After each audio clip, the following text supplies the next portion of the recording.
The Cathedral of Santa Sofia, Historical Analysis Presentation Video by Nolan Holloway. Me. An Introduction to the Cathedral of Santa Sofia.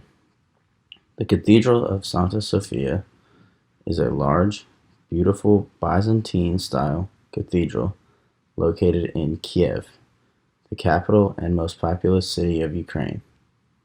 The cathedral was founded by Grand Prince Yaroslav the Wise, sometime between the years 1037 and 1044. The original building, most of which remains at the core of the existing cathedral, was designed and built in a cross-in-square plan. The cathedral features 13 domes, including a large gold dome in the center. This here is a picture of the front entrance of the Santa Sofia Cathedral. Why it has its name. The cathedral was named by Grand Prince Yaroslav. He named the cathedral in honor to Saint Sophia. Saint Sophia was a woman from Rome around the years 100 to 150 AD who had an unwavering devotion to God. She was outspoken and steadfast in her beliefs. Sophia had 3 daughters named Faith, Agape, and Hope.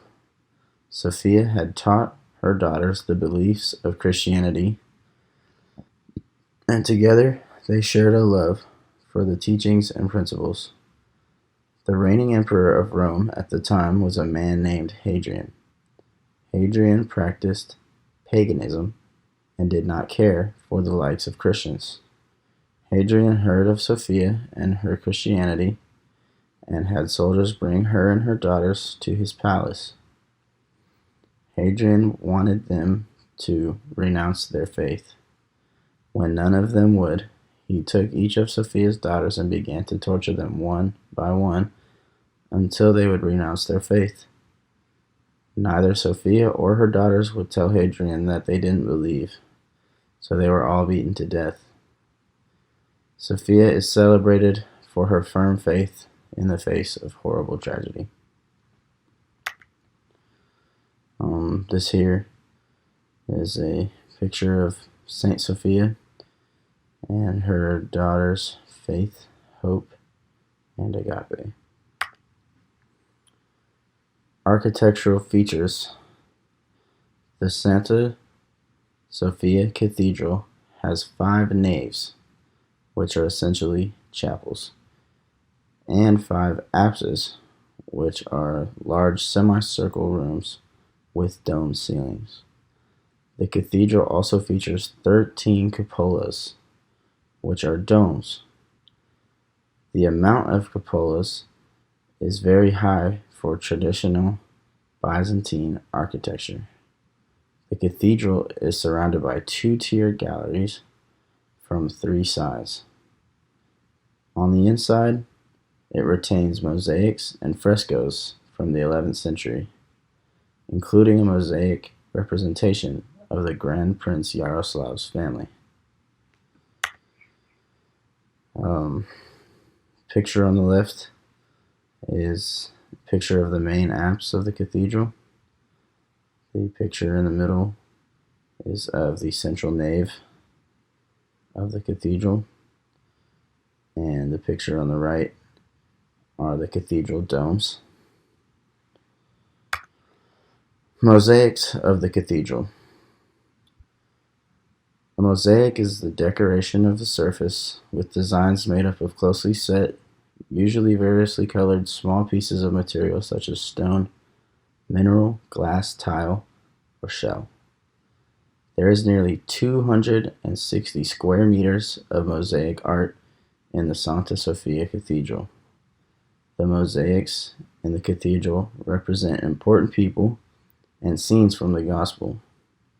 With a center location in the central dome, the most prominent mosaic in the cathedral is Christ Pantocrator, a mosaic featuring Christ wearing a sapphire blue robe and holding an encrusted book. Christ is displayed surrounded by four archangels wearing similar clothing. To Orthodox Christians, Christ Pantocrator is a specific depiction of Christ, different from others or traditional depictions of Jesus Christ. Pantocrator is usually translated as Almighty or All-Powerful, and is derived from one of the many names of God in Judaism. It is traditional amongst Orthodox churches to feature either a mosaic or fresco representation of Christ Pantocrator as a central or main piece. The Christ Pantocrator found in the Santa Sofia Cathedral follows that tradition, as it is given a central location in the largest dome of the cathedral. This here is that mosaic. It's the Christ Pantocrator. And on the right is a close-up image of it, of just the Christ Pantocrator portion. Another impressive mosaic in the Santa Sofia Cathedral is the Virgin Orans. The mosaic is a depiction of the Virgin Mary praying with outstretched arms. Mary was a 1st century BC Galilean Jewish woman of Nazareth, and the mother of Jesus according to the New Testament. In the mosaic, Mary is dressed in blue robes with gold and red accents.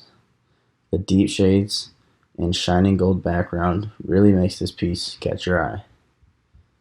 Other mosaics in the cathedral include portraits of the 12 apostles, a depiction of the angel Gabriel, a symbolic scene representing the apostles taking communion, and there are also portraits of the fathers of the cathedral.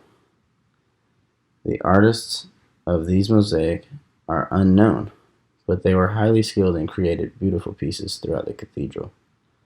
177 color hues were used in the cathedral's mosaics altogether.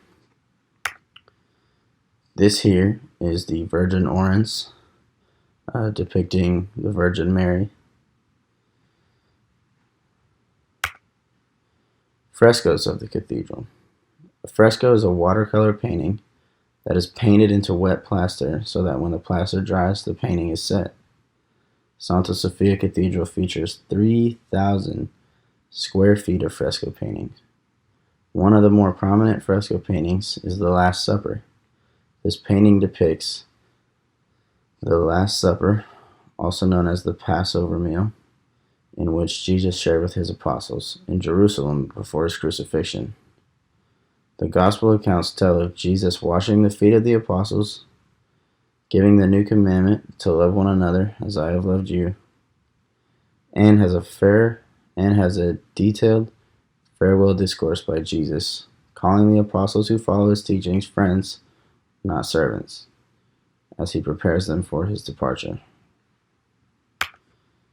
This here is an image of the Last Supper fresco in the Santa Sofia Cathedral. Santa Sofia Cathedral facts. The Santa Sofia Cathedral is the oldest church in the city Kiev. It is also the church that is toured the most by tourists. Thousands of people tour the Santa Sofia Cathedral every year. It is considered one of the most popular attractions in Kiev. After its completion in the year 1037, the cathedral started to show signs of minor exterior damage in the year 1240. In 1633, restoration to the cathedral began.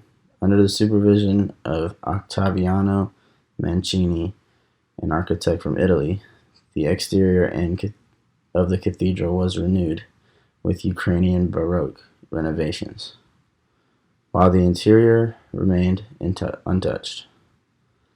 Complete renovations and construction came to an end in 1740. The bell tower was added during the years 1744 to 1752, with finishing touches such as the gold-gilded cupola taking place in 1852. Approximately 4 kilograms of gold was used to decorate the central gold dome that is seen today. That there's the golden central dome of the Santa Sofia Cathedral. What I think about the Santa Sofia Cathedral, I think that the Santa Sofia Cathedral is a beautiful piece of art. I think that the design was complicated and intricate, and it came together in an amazing way. I think that some of the architectural features, such as the domes and towers, are very impressive and give the cathedral a grand, elegant look and feel. I think the Santa Sofia Cathedral is a very effective piece. I think that it is effective because it was built to give members of religion a place to worship and give themselves unto God. Not only does the cathedral accomplish this, it was so magnificent that it has become a staple and prized building in the city of Kiev. Thank you.